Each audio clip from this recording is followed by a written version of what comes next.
E aí, minha gente, estamos aqui com mais um episódio do Spod Doutor e mais uma vez falando do direito médico e da saúde. Hoje vamos falar especialmente sobre doenças raras, né? Alguns tópicos referentes a isso, que tem muita gente boa aqui para falar disso. Doutora Flávia Tapajós, advogada, e Daniel, fala o seu... Weinstock. Como? Weinstock. Van Stock, tá? Mas, Daniel, conta aí um pouquinho da tua vida, da tua luta, né? Em cima desse tema aí E conta um pouquinho de você também. Perfeito. Eu comecei a entrar nessa área de saúde e de doenças raras quando, na faculdade de Direito, quando eu conheci uma garota chamada Eduarda, uma amiga minha, que ela tem uma doença rara que se chama fibrose cística.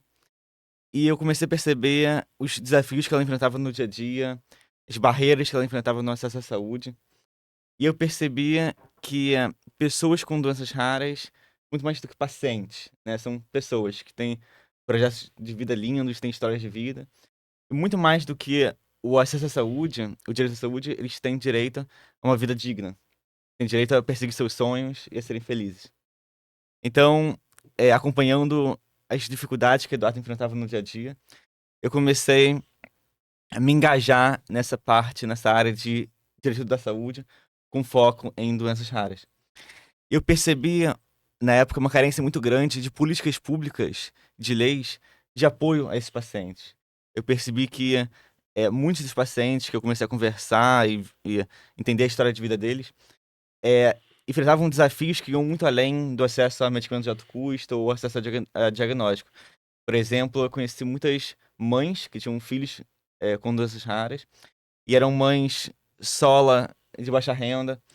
E, por exemplo, uma das barreiras que elas enfrentavam no acesso à saúde era porque elas moravam em regiões periféricas da cidade, longe de grandes centros urbanos, longe de grandes hospitais, e o transporte público era uma das barreiras, por exemplo, né? Ou, por exemplo, a falta de escolas inclusivas para essas famílias. Questão da saúde mental também. Muitas das famílias e dos pacientes sofriam com depressão, ansiedade. Então, eu comecei a me engajar e a fazer pesquisas e a conversar com essas famílias para entender formas que eu podia usar o direito para ajudar na garantia de uma vida digna para essas famílias e essas pessoas. Então, hoje em dia, eu sou consultor da Frente Parlamentar de Doenças Raras da LERJ e a gente já criou dezenas de leis para garantia de direitos para essas famílias, incluindo o Estatuto da Pessoa com Doença Rara. Meu Daniel Deus. fez uma apresentação também na ONU, né? Sim, eu também tenho ajudado na escrita da resolução da OMS para doenças raras. Em 2021, também ajudei na resolução da ONU para doenças raras. Foi aprovada de forma unânime pelos 192 países membros da ONU. E agora estou me engajando também na da OMS, que vai ser votada no ano que vem. Então, estou conversando com os países membros para ter o apoio deles. Então, é interessante, porque eu tenho ajudado tanto em âmbito estadual aqui no estado do Rio, como âmbito nacional também ajudado deputados a criarem leis federais para doenças raras, também âmbito internacional no âmbito da OMS e ONU. Então, nesses três níveis, né? Nossa Senhora. E aí, doutora Flávia? Estamos nós aqui de novo. De Vocês novo, já né? conhecem, doutora Flávia, De direito novo. médico e direito Será da que eu preciso me saúde. apresentar de novo? O Então, pessoal já conhece, meu nome né? é Flávia Tapajós, eu sou advogada, eu advogo há 19 anos, exclusivamente na área do direito e da saúde há 14 anos. Atuo com pacientes com doenças raras, então toda essa questão legislativa que o Daniel falou, né, do engajamento dele na produção dessas leis, na verificação do que as pessoas com doenças raras precisam, é o que eu aplico no meu dia a dia, né? Pedindo que essas leis sejam cumpridas, que elas sejam acompanhadas pelo Ministério Público, que os juízes entendam as necessidades, porque não é fácil a gente, numa cidade pequena, onde às vezes tem um juiz que é vara única, e aí ele faz ali trabalhista, tributário, criminal, cível, também mostrar para ele um conhecimento da área do direito, da saúde, da área médica. que cada paciente é um paciente, que a aplicação para ele de uma resolução ou de um tema que vem sendo julgado é importante. Como isso afeta a vida daqueles pacientes, né? Daniel falando um pouquinho sobre a questão das mães, hoje existem muito poucos centros de referência especializados em tratar diversas doenças e doenças raras. E é importante que as pessoas entendam o que é uma doença rara. Então, assim, quando a gente fala de doença rara, você fala naquela doença que acomete menos de uma pessoa a cada 2.000 pessoas. E quando a gente fala de doenças raras, você fala, mas se é rara, são poucas. Não.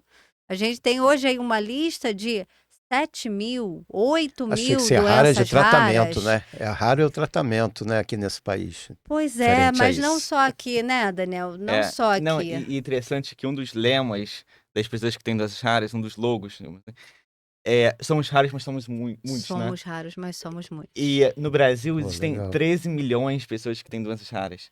13 milhões, então muita gente. Mas mesmo assim, existe uma carência muito grande de apoio para essas pessoas, falta de investimento de pesquisa, falta de políticas públicas. Então, eu entendo que.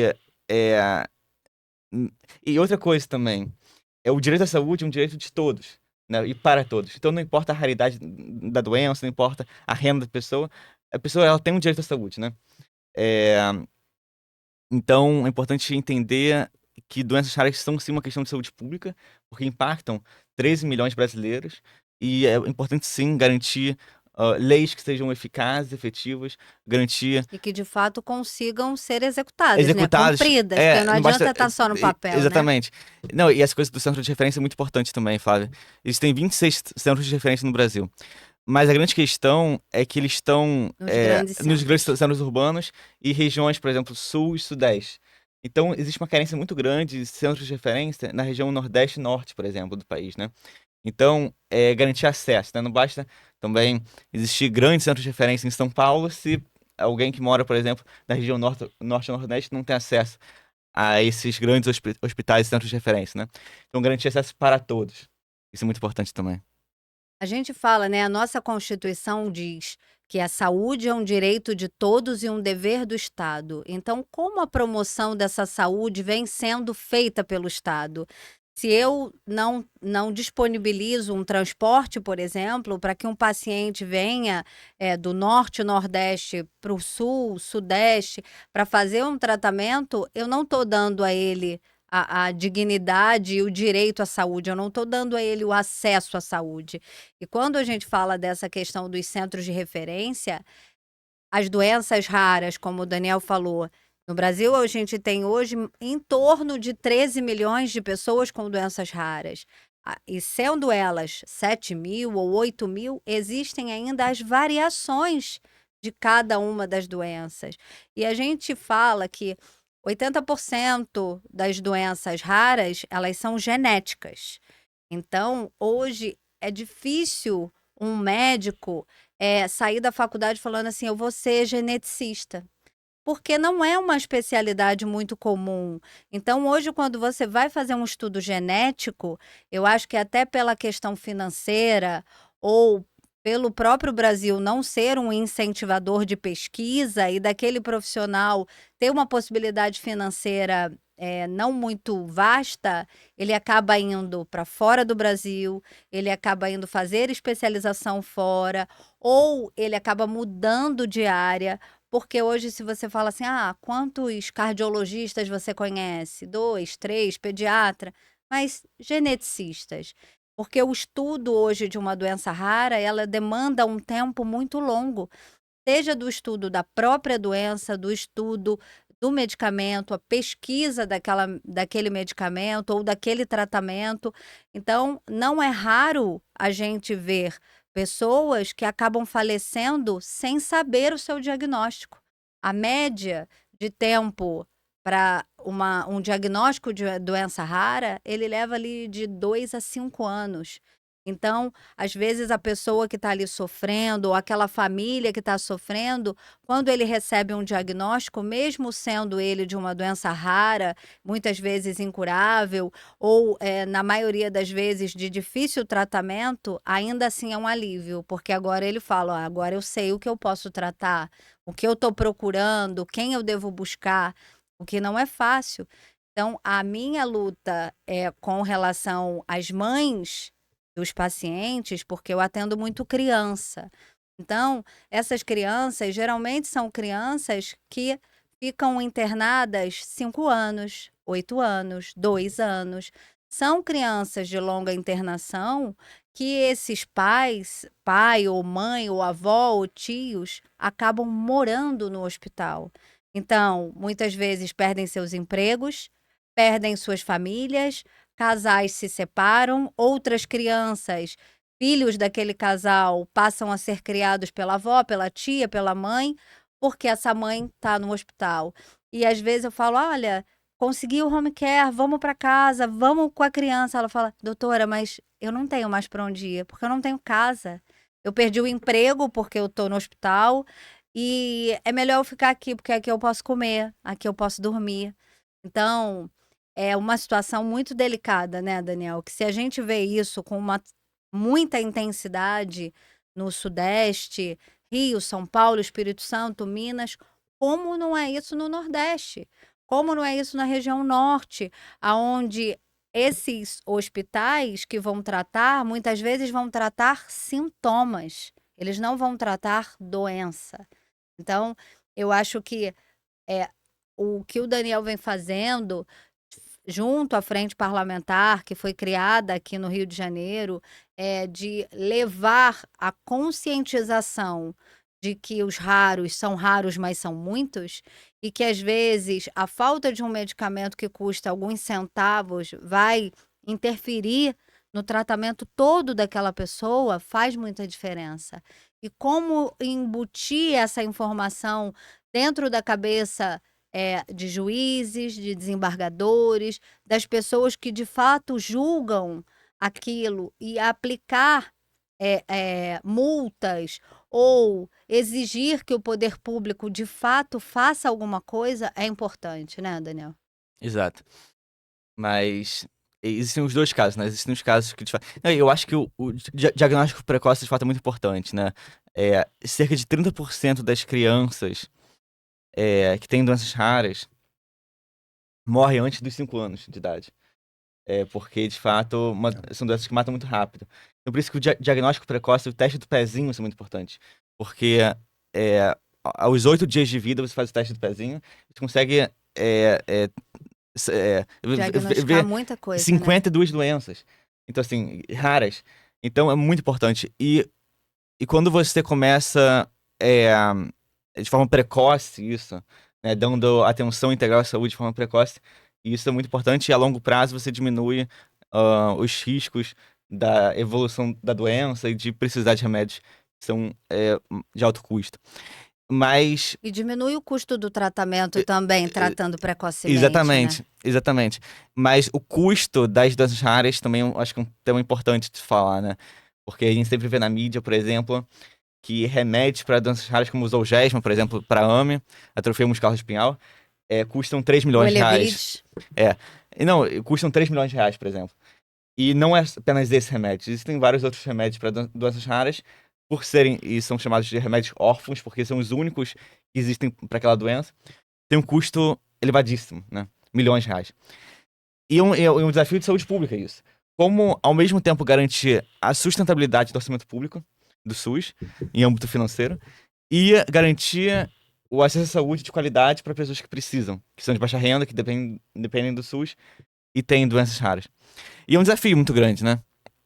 Eu acho que até hoje a justiça ela cria alguns critérios. Então, por exemplo, se existe registro não Visa, ou se não existe registro não Visa, se existe registro FDA. em alguma agência reguladora de referência, como a EMA na Europa ou o FDA nos Estados Unidos, e critérios de eficácia e eficiência, porque também não basta você garantir um remédio que não é seguro, não é eficaz, mas de qualquer forma, é um desafio importante hoje em dia para a saúde pública, eu acho, né? O que eu tenho acompanhado com frequência em debates sobre isso, sobre orçamento público e garantia de acesso à saúde para pessoas que têm doenças raras precisam de remédios de alto custo, são formas alternativas de acesso. Então, por exemplo, para o Zolgensma, existe o modelo de compartilhamento de risco, por exemplo, né? Então, eu acho que isso é o futuro da garantia de acesso a terapias gênicas de alto custo. Criar formas alternativas de acesso, onde você garante, ao mesmo tempo, a sustentabilidade do sistema e garante, de forma eficaz, a garantia do acesso, né? Mas eu acho que, de fato, isso é um debate que precisa ser mais maduro. Mas é importante levar para o legislativo, né, para o parlamento, para que as pessoas Sim. façam as leis conhecendo as consequências dela, né? Sim, Quando o Daniel falou sobre o medicamento órfão, o que é um medicamento órfão? O medicamento órfão é aquele medicamento que ele demandou uma pesquisa enorme, ele demandou um investimento muito grande, mas por ser um medicamento que não é para qualquer um ou para qualquer coisa, ele não é vendido ali na farmácia. Então, o laboratório farmacêutico, né, ele não tem interesse em produzir aquilo em larga escala porque ele vai vender pouco. Então, quanto maior a procura pelaquela medicação, menor o custo e vice-versa. Então, se eu tenho uma procura muito pequena, eu preciso que o valor daquela medicação seja muito alto para compensar o investimento. Então, Exatamente. ele chama medicamento órfão porque, apesar de todo o estudo, ele acaba sendo abandonado. Então, assim, o Zolgensma é uma medicação que ele é utilizada hoje para atrofia muscular espinhal. E a pessoa, né, a criança que vai utilizar aquela medicação, ela precisa ter algumas características para utilizar, né, até 2 anos de idade. Não vai, são crianças que não podem estar em ventilação mecânica ou que consigam ficar fora da ventilação mecânica por mais de 60 minutos. Tem toda uma característica e que é pessoal, então cada organismo vai reagir de uma determinada forma. A gente fala em AME tipo 1, AME tipo 2. Então, quem vai fazer todo esse estudo e essa prescrição do melhor tratamento é o médico. E a maioria das vezes, o paciente com doença rara, ele não vai ser tratado por uma única especialidade. Ele tem ali um neurologista, um cardiologista, um pediatra, vários profissionais que em conjunto vão chegar a um tratamento para entender o que é melhor para aquela criança ou para aquele adulto, porque nem sempre, como eu disse, as doenças raras, elas são genéticas. Elas podem ter uma origem viral, elas podem ter uma origem bacteriana, elas podem surgir posteriormente. Tem pessoas que têm doenças raras que sequer vão descobrir ao longo da vida, vão ter alguns sintomas que podem ser diagnosticados pelos médicos, como muitas outras coisas. Então, eu acho que falar sobre a doença rara é importante, mas que a gente fale com propriedade, sabendo exatamente o que está sendo feito, para que as políticas públicas, de fato, possam acontecer. Levar centros de especialização a locais que têm uma incidência maior de determinadas doenças. E para isso é preciso que tenha um estudo, né, sim. Daniel? Não, eu acho bacana. Consultoria, né? Sim. Do nosso não. amigo aqui. Eu acho bacana também que muitas vezes a gente fala de doenças raras, pensa que apenas remédios que curam, né? Mas é interessante que ao longo da minha jornada com doenças raras eu aprendi que existem outras formas de ajudar o paciente além do remédio, né? Então, esse é um caso bacana, assim, que muitas vezes a gente não olha na mídia, né? Então por exemplo, doenças metabólicas, por exemplo, são dietas especiais, né? Fórmulas especiais. E um dos desafios muito grandes é que as fórmulas que existem hoje no mercado têm um cheiro e um gosto péssimo. São horríveis, né? Então, eu ouço histórias de adultos que têm essas doenças raras, ou até adolescentes, jovens, que, por exemplo, que eles precisam dessas fórmulas para se manterem vivos, né?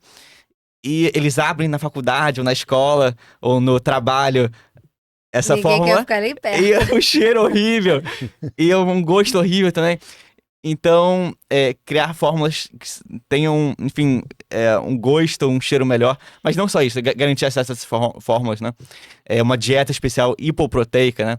Então, são desafios que são diferentes, né, do que a gente ouve muitas vezes na mídia.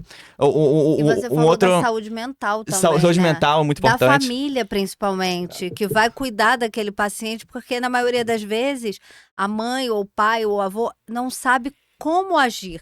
A gente vê pacientes, eu tenho 2 pacientes que têm epidermólise bolhosa, que é uma doença, assim, muito difícil, que a pele, ela solta, né?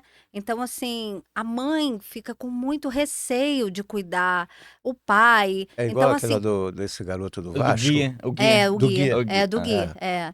Então, assim, A Tayane, que é a mãe dele. a Tayane estava no lançamento da Comissão de Doenças Raras da Alerj com o Gui, né?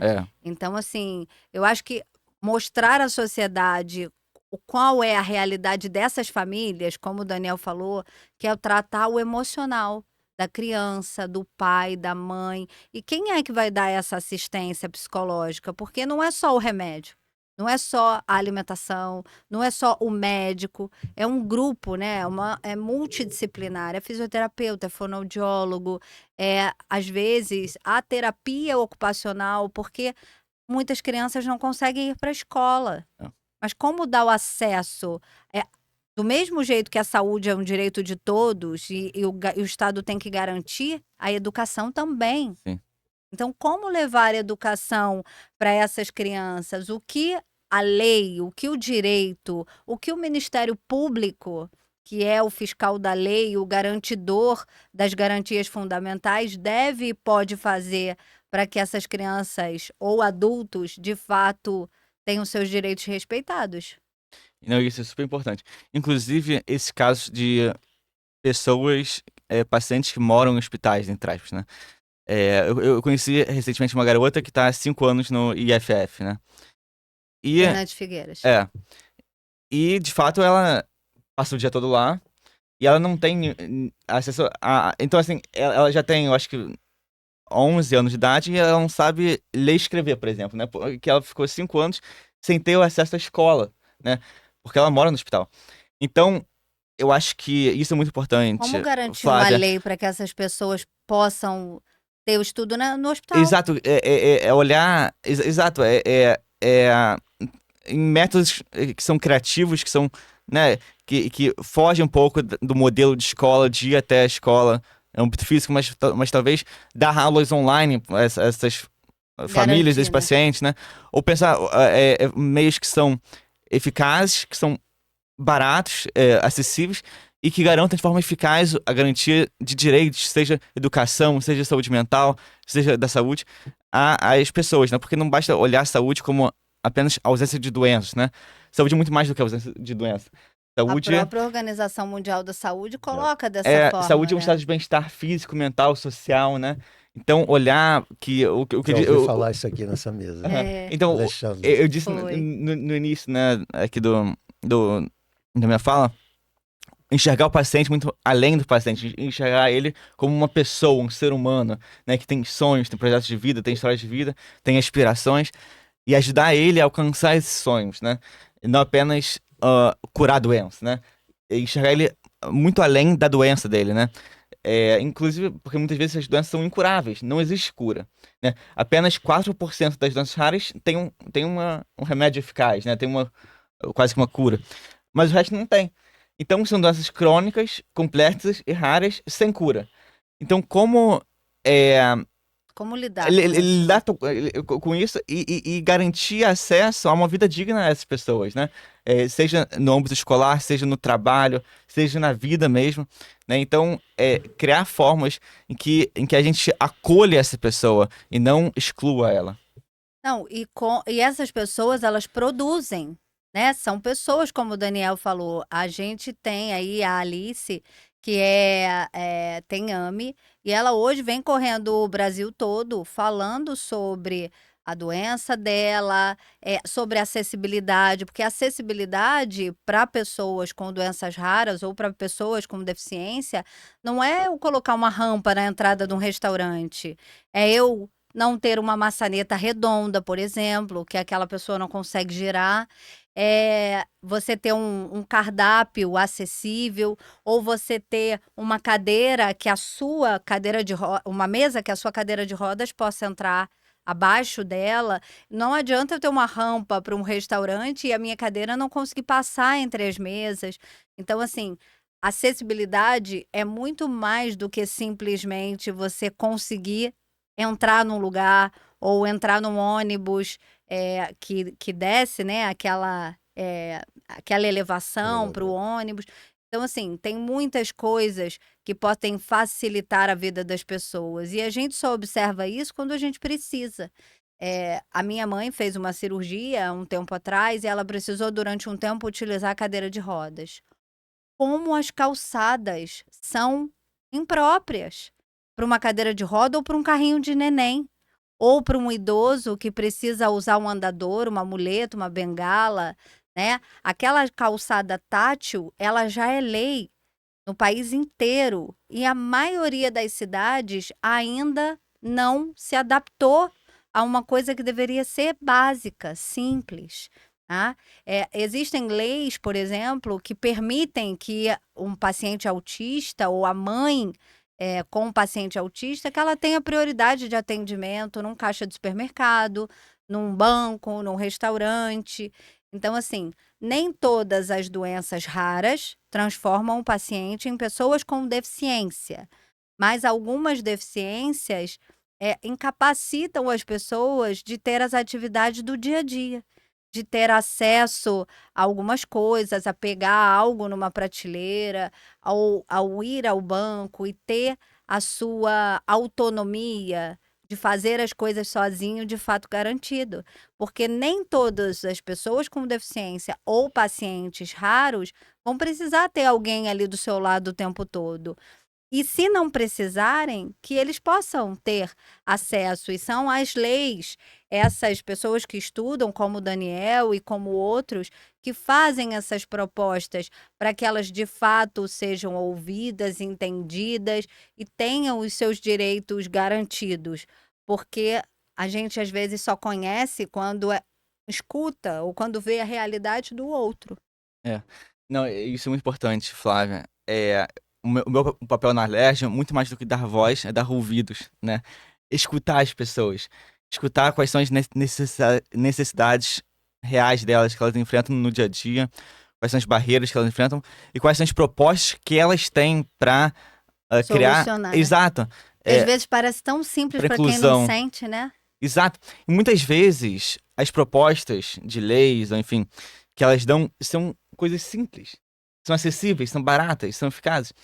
Mas falta esse processo de escuta ativa. E eu sinto que isso é muito importante não apenas na criação de leis para doenças raras, mas em geral, né? Quando você cria uma lei ou cria alguma coisa nova, escutar os stakeholders que estão envolvidos, né? Escutar as pessoas.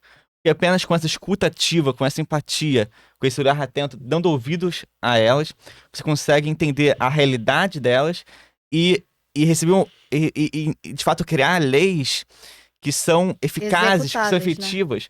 Porque não basta criar 1 milhão de leis que na prática não valem nada, né? São apenas leis em abstrato, mas que não são executadas Eu na ia falar prática, isso né? agora, né? Então, não é só criar leis, mas é entender se as leis estão sendo executadas no dia a dia, se elas estão de fato ajudando as pessoas. Isso que é mais importante. Eu acho que, por exemplo, no nosso país, falando em leis, do modo geral, se cria lei pra caramba. Agora, executar, porque eu acho que não existe fiscalização para ver se aquilo ali está funcionando. Tá? Se cria a lei, e daí você falou do acesso, né? Tem que ter aquela. A maioria das cidades não tem. Mas se tem uma lei, isso tem que ser fiscalizado. Por que não tem? Se existe a lei, tem que ter. Então, mas aí a gente tem a Câmara dos Vereadores, ou a Câmara dos Deputados, ou o Senado, que cria essas leis, mas também precisa fiscalizar se elas próprias Exatamente. estão sendo cumpridas. O Ministério Público, que nesse sentido tem uma atuação muito forte, mas para isso também existem os conselhos, existem grupos de mães de pessoas com deficiência que acabam entrando com ações civis públicas para que essas leis sejam de fato executadas, para que elas sejam de fato cumpridas, porque quando a gente fala de paciente com doenças raras, não raros são os problemas, né? E aí a gente já falou aqui de acesso à saúde, a gente já falou de acesso à medicação, de acesso a tratamento, de acesso à educação. Então, assim, olha a quantidade de situações com legislações diferentes, com resoluções diferentes que essa pessoa precisa passar. Então, a doença rara, ela atinge o pobre paupérrimo, mas também atinge o rico. Talvez essa pessoa tenha um pouco mais de conhecimento ou de acesso à informação e acesso à educação que vá conduzi-la a outros caminhos que aquela pessoa muito humilde não tem. Então, quando a gente fala, por exemplo, de centros de referência, ou centros de concentração de atendimentos, não necessariamente para que ela tenha aquele especialista ali naquele local, mas se um paciente com doença rara, por exemplo, que precisa de um benefício do BPC, LOAS, se ele puder ter num local, num centro, alguém que possa explicar sobre o benefício, se ele conseguir no mesmo lugar tirar a carteirinha para transporte no ônibus, se no mesmo local a mãe dele tiver uma instrução de isenção de imposto de renda, de fazer o documento para colocar no veículo para que ela possa estacionar num local para deficiente, se todas essas informações se concentrarem num único lugar, para aquela pessoa não tenha que peregrinar para buscar uma receita de um médico, eu sou atendida por um pediatra num lugar, que me manda para um neuropediatra que é em outro, que me manda buscar uma medicação que muitas vezes é numa farmácia muito distante, seja ela do município ou do estado. Então, que tipo de informação de qualidade a gente pode centralizar em alguns locais para que essas pessoas de fato saibam o que ela pode, o que ela deve, o que ela consegue? Então, quando a gente fala de centro de referência, não necessariamente é colocar num local radiologia, exame de sangue, pediatra, neuropediatra, fonoaudiólogo, psicólogo, fisioterapeuta, mas centralizar também as informações. Que nas cidades do interior ou que nos grandes centros, alguém saiba dizer assim: ah, o senhor está com problema, procure aquele lugar, porque dali o senhor vai sair com todas as informações. Isso não acontece. Isso é difícil de acontecer. Então, quando a gente vê, às vezes, esses ônibus, né? Que o pessoal tira carteira de motorista, carteira de identidade, certidão de nascimento, certidão de casamento, segunda via. Por que não criar algo ou itinerante, né, móvel, ou um local para que as mães que buscam essas informações, os pais ou o próprio paciente, que ele possa ter os dados centralizados num único local, porque muitas vezes foi o que o Daniel falou. Se eu tenho uma pessoa com deficiência, um paciente com doença rara, e eu não tenho acesso a transporte, porque eu não consegui fazer nenhuma carteirinha para que ele tenha esse acesso, a minha renda vai toda só no transporte daquele paciente. E muitas vezes não consegue ir sozinho. Então, são 2 passagens para ir, 2 para voltar, e às vezes 3, 4, 5, porque essas pessoas precisam ir a lugares diferentes. E aí a gente precisa entender que doença rara é uma doença é diferente de doenças negligenciadas. Então, assim, existem doenças raras e doenças negligenciadas, que são doenças que, apesar de existirem várias, em maior quantidade e serem relativamente comuns, elas são deixadas de lado. Mas a gente entende que a doença rara é negligenciada, no sentido de que, se não há para ela uma política pública, se não há para ela um interesse ela está sendo abandonada. E com isso as famílias e as mães. E os pais, e todo mundo que acompanha aquela pessoa que tem uma doença rara, ou uma síndrome, ou uma dificuldade que ainda não tem um diagnóstico, né, Daniel? Acho que isso é importante. Super importante. Não, e de fato, esse impacto da doença rara na família. E, e, e eu percebo muito, por exemplo, o caso de mães que largam o emprego para cuidar dos filhos, né? Então, entender que, de fato, os desafios sociais e econômicos que a doença rara traz não são apenas para o paciente, mas são para o irmão, são para o pai, para a mãe, para o tio, para a avó. Então, assim, vai muito além da dinâmica médico e o paciente, né? Os desafios também ultrapassam, por exemplo, para a escola, né? Então, é por isso que eu disse, e sempre repito, que é importante enxergar doenças raras como uma questão de saúde pública e dar a devida atenção para as doenças raras. Porque, de fato, são desafios que são complexos, que demandam a devida atenção e que a escala desses desafios é enorme. Existem 13 milhões de pacientes, mas o impacto é muito maior do que os 13 milhões. 13 né? milhões no Brasil, No né? Brasil. A gente está falando no Brasil. No Brasil. Mas o impacto é muito maior. Então, de fato, dar essa atenção integral e holística aos pacientes e às famílias é muito importante. Eu acho que hoje, quando a gente fala isso, é tratar de forma humanizada, né? É entender que você não está tratando doença, você está tratando gente. Você está tratando pessoas. Quando o Daniel falou, e a gente já havia falado sobre isso numa outra oportunidade, a Organização Mundial da Saúde entende que saúde não é ausência de doenças. Você pode ter uma doença e estar saudável, mas você tem todo um conjunto que é a característica física, intelectual, hormonal. Então, o tratar a saúde precisa ser integral. É tratar a alimentação, é tratar a cabeça, é tratar a doença, é tratar o corpo, é tratar a família. Então, o acolhimento. E aí a gente conversava com o Dr. Daniel e com o João Vitor a respeito disso. O quanto importante não é essa relação do médico com o paciente e também com a sua família para mostrar todos os desafios, toda a característica daquela doença, para explicar para o paciente: olha, eu vou lhe tratar dessa forma, pode acontecer isso, pode acontecer aquilo, ou olha, esse não é o tratamento mais indicado, vamos pensar numa outra forma, talvez não haja acesso a essa medicação, vamos pensar em uma outra coisa.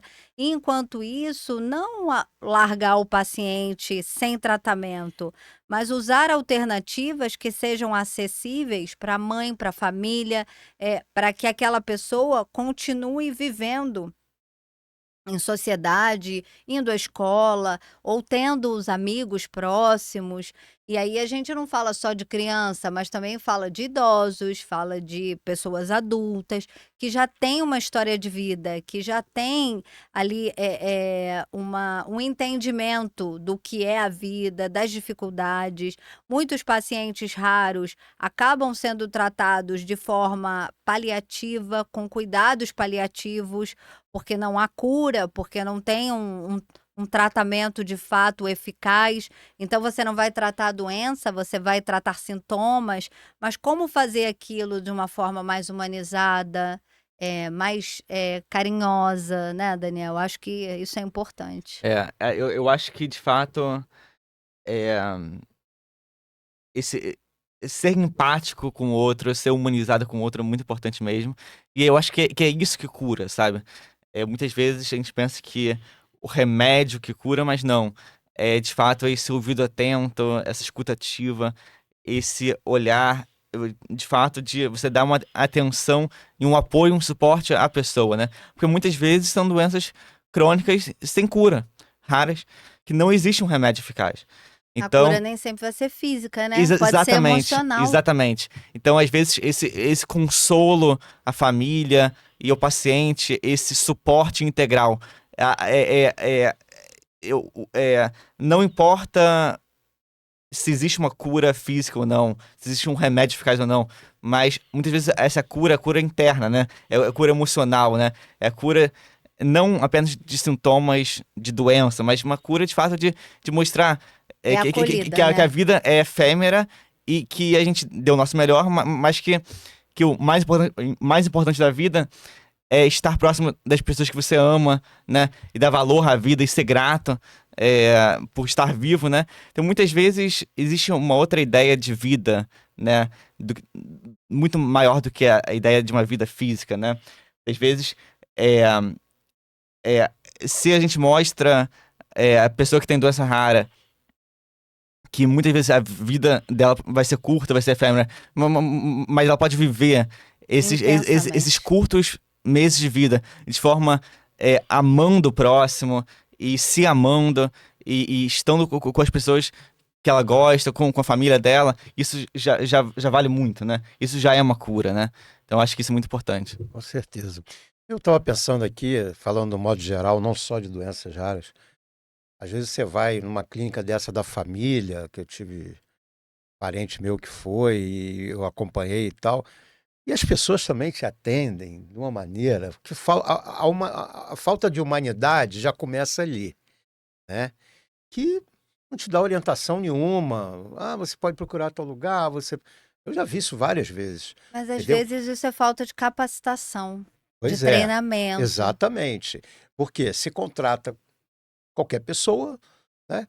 No caso de clínica da família, são pessoas no redor, né, da clínica, eles contratam, e as pessoas te atendem assim, sabe? Não, você vê que ela não tem informação, tá? Não tem informação. Então, realmente, falta o que você falou agora. Tem que ter instrução, tem que chamar, tem que ter treinamento, né? Mas isso eu Porque acho não que foi o que o tem Daniel dedicação. falou, assim, de política Imagina, pública, né? imagina se Mas for uma doença rara. nas escolas médicas não ensinam nem genética e doenças raras e nem é, é, empatia, né? Então, são duas Sim. matérias que são super importantes e não ensinam. Sim. Ensinam muito mais sobre a doença e as doenças de modo geral, né? Os sintomas e o corpo humano, mas não ensinam nem sobre doenças raras e nem sobre como você dar esse suporte ao paciente, ter essa escuta ativa, acolher ele, né? E eu acho que devia ensinar. Eu acho que são porque os pacientes não lidam apenas com a doença, lidam com as pessoas, né, que estão doentes, né? E muitas vezes elas estão doentes fisicamente, mas também emocionalmente, né? Então, eu acho que dar aulas nas universidades médicas, né, sobre empatia, sobre acolher o paciente, sobre dar esse suporte integral para o paciente e para a família, seria super importante. E, de fato não existe isso hoje em dia, ou se existe, são raríssimas as universidades que têm. É, eu acho que assim, acaba sendo, a gente não pode generalizar, né?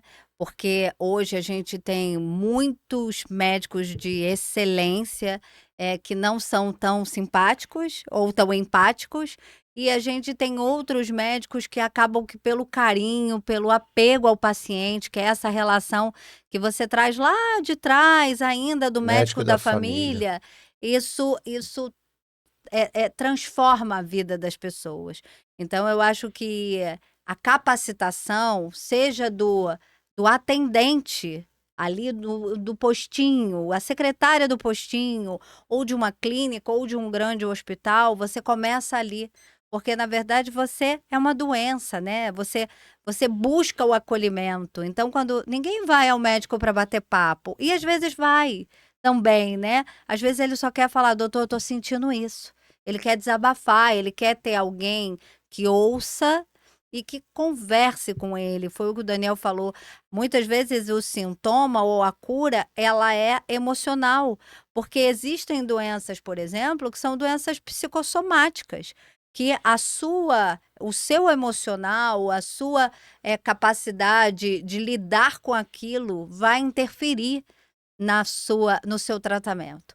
Eu vou falar uma coisa aqui que um professor falou numa aula de História da Medicina, Dr. Daniel Hernandes, e que eu estava nessa aula e ele falou o seguinte, que uma vez, num plantão, existia um rapaz muito novinho e um senhor muito idoso. E os dois tiveram uma parada, a equipe para os dois lados, e foi ali aquela coisa de tentar reanimar, e o rapaz faleceu. E o idoso não. Fico até emocionada. Ele falou assim, quando ele foi conversar com esse idoso falou assim, vocês acharam que eu não ia conseguir, mas eu ainda tenho muita coisa para viver. Eu ainda tenho muita coisa para fazer. Então, assim, ele estava lutando pela vida porque ele tinha uma esposa, um neto, e o carinho que aqueles médicos transmitiram para ele deu a ele mais força de viver ainda. Agora, aquele outro rapaz, ele já chegou no hospital falando: eu não vou sair, eu vou morrer. Então, assim, a força de viver, ou a vontade, ou o emocional, tanto da família como do paciente com doença rara, ou não, ou com qualquer outra doença, ou com uma gripe, uma dor de barriga, vai fazer com que aquele paciente fique diferente. A gente vê, né? Às vezes a gente tá doente, fica deitado, fecha a cortina, e você acorda, abre a cortina, sai, tá claro. O teu ânimo muda. A tua forma de ver as coisas se modifica. Então, quando o Daniel fala que você viva esses poucos meses ou anos que você tem de forma intensa, que seja assim, mas que o médico tenha a oportunidade de falar para o paciente o que de fato ele tem, que ele saiba entender o que ele tem, para que essa relação aconteça. Porque, assim, muitas vezes o paciente sofre, mas o médico sofre também. Porque ele fala, a ideia do médico é salvar vidas. Será que vai ser mais uma vida que aquele médico que lida com doenças raras vai perder? Então, eu acho que a dor do médico também é muito intensa, no sentido de falar, poxa, tudo que eu estudei, anos de faculdade, residência, especialização, e eu não consegui. Então, eu acho que o médico, quem cuida, também precisa ser cuidado. Quem trata, também precisa ser tratado. Então, eu acho que a capacitação dos profissionais da área da saúde também precisa existir para que eles possam cuidar dos raros ou dos não raros da melhor forma possível. Eu acho que, enquanto profissional da área do direito, o meu dever é fazer com que a lei, de fato, seja cumprida, para que o meu paciente seja atendido, para que ele tenha o tratamento que o médico dele disse que ele precisava. Então, às vezes, eu falo para o meu paciente, eu falo, olha, se o médico disser que tem que virar o senhor 3 vezes por dia de cabeça para baixo, o juiz vai mandar virar, porque ele não é técnico enquanto médico, ele é técnico enquanto jurista. E ali ele vai fazer o que alguém falou que o senhor precisa. Então, eu acho que o que o Daniel faz hoje na Alerj, ou fora do Brasil, na OMS ou na ONU, é dar ouvidos, como ele falou, e dar visibilidade. As pessoas que muitas vezes se sentem invisível para o poder público, por uma falta de licitação, por uma falta de ter alguém que pense, nossa, quantas crianças estão internadas no hospital público sem ir para a escola? Vamos deslocar um profissional, uma pedagoga ou um professor para ir visitar esses hospitais? Eu acho que isso é empatia, né, Daniel? Que é isso. Empatia, empatia. Eu acho que isso que é a chave, né? Eu acho que, de fato, a empatia que move montanhas, né? Que muda o mundo, que salva vidas, né? É empatia, né? Porque, de fato, muitas vezes são, como eu disse, doenças crônicas, complexas, raras, sem cura. E apenas a empatia, apenas o ouvido atento, apenas o suporte a esse paciente e a essa família que vão ser a cura, mesmo que não seja uma cura física, mas muitas vezes são a cura emocional, muitas vezes são esse apoio que a pessoa precisa, né, para seguir adiante, para para ter uma vida digna e alcançar seus sonhos, né? Então, de fato, eu tenho certeza que a empatia é a cura de tudo, né? E não importa, nossa área não é nem, a gente não é nem médico, né? mas estando mesmo na área jurídica ou enquanto seres humanos, né? Ter esse olhar empático, não apenas para as doenças raras, mas para a vida. Entender que as pessoas são muito mais, são muito além do que a doença delas. Entender que elas são, acima de tudo, seres humanos, né?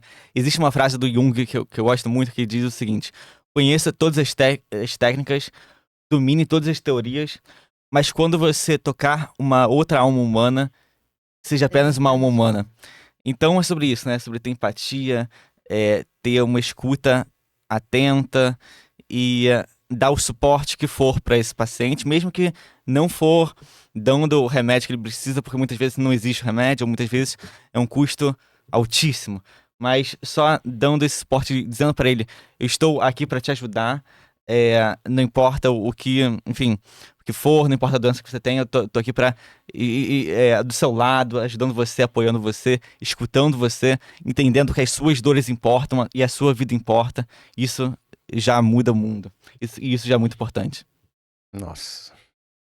Já que só aprende, se emociona. Nossa Senhora, eu fico pensando realmente nessas pessoas, mães no caso, né? Falando mais assim, mães, que passam por isso e essa dificuldade toda que existe. Então, pessoas assim como você, eu acho que são fundamentais, né? Nessa luta, né? Eu acho muito importante. Acho que se ganha muita coisa. Às vezes pode até parecer pouco, mas não é. Tenho certeza disso.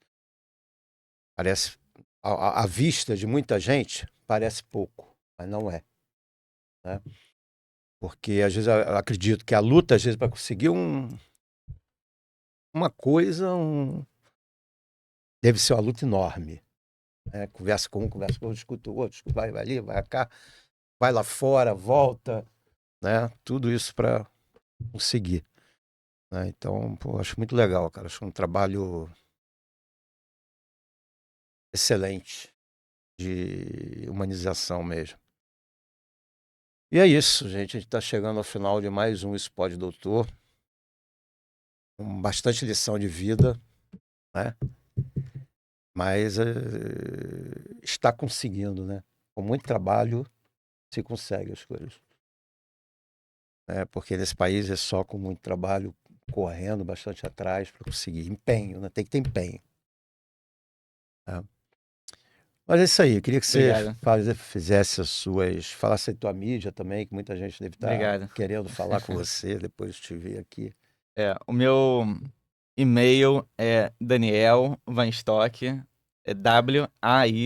WAINSTOCK, @gmail.com. Meu Instagram é Daniel_Weinstock. Então, sinta-se à vontade para me mandar um e-mail ou um DM no Instagram. E, enfim, se você tiver alguma dúvida ou quiser fazer algum comentário, enfim, sinta-se à vontade. E eu acho que isso é muito importante, né? Assim, falar sobre doenças raras. Então, obrigado pelo convite, para falar sobre um tema tão importante, tão delicado, tão complexo. E, de fato, divulgar e falar e mostrar para as pessoas, sejam elas advogados, médicos, ou, enfim, pessoas comuns, né? Assim, que não trabalham na área, né? A importância de dar esse suporte para o paciente, olhar para ele além da doença, né? Entender que existem outras formas de garantir acesso à saúde e garantir acesso a uma vida digna que vão muito além do acesso a remédios, né? Então, eu gostei bastante, enfim, de estar aqui nesse diálogo com a Flávia e, de fato, mostrar para as pessoas a importância da garantia de uma vida digna para todos. Não importa a raridade ou não da doença, não importa a renda da pessoa, todos são merecedores de uma vida digna simplesmente pelo fato de serem humanos, né? Então isso é muito importante. Eduardo, obrigada novamente. Eu que agradeço. Daniel, dois, assim, né? é sempre um prazer encontrá-lo e eu aprendo muito. Nosso primeiro encontro foi no primeiro seminário de Direito Carioca do Rio de Janeiro. Da saúde. Da saúde, perdão. Que aconteceu há 1 ano atrás. E de lá para cá a gente teve outros contatos. E, assim, um prazer estar com você de novo. Muito obrigado pelo convite, Eduardo, e que a gente possa falar sobre direito, sobre saúde, sobre medicina e sobre doenças raras, não apenas assistindo um Domingo no Fantástico ou o resultado de uma reportagem que apareceu de 6 em 6 meses, mas que a gente possa falar disso todos os dias, porque saúde é o que a gente, se nós não tivermos saúde, a gente não estaria aqui. Se a gente não estiver bem fisicamente, emocionalmente, a gente não estaria aqui. Então, que a gente possa falar sobre isso para que chegue às pessoas que de fato fazem que as leis sejam cumpridas ou para que as políticas públicas de fato aconteça. E assim, muito obrigada e eu Eu que estou sempre à agradeço aos disposição. dois. Obrigada. Agradeço aos dois. É isso aí, minha gente. Mais um Isso Pode, Doutor.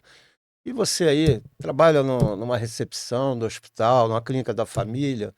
Pensa o seguinte, que às vezes a tua indicação para o lugar que você vai mandar ir aquela pessoa, você pode estar botando ela no caminho certo, ou pode estar botando no caminho errado. Entendeu? Então é muito importante você saber indicar para onde vai mandar essa pessoa. Então tenha humanização, tenha boa vontade, entendeu? Que aí a pessoa, se a pessoa for para o caminho certo, ela pode conseguir o tratamento, ela pode, né? Então, e pensa também que pode ser uma pessoa da sua família que está ali com outra pessoa atendendo ela, entendeu? Então, pensa nisso. Tá bom, gente? Obrigado. Até o próximo.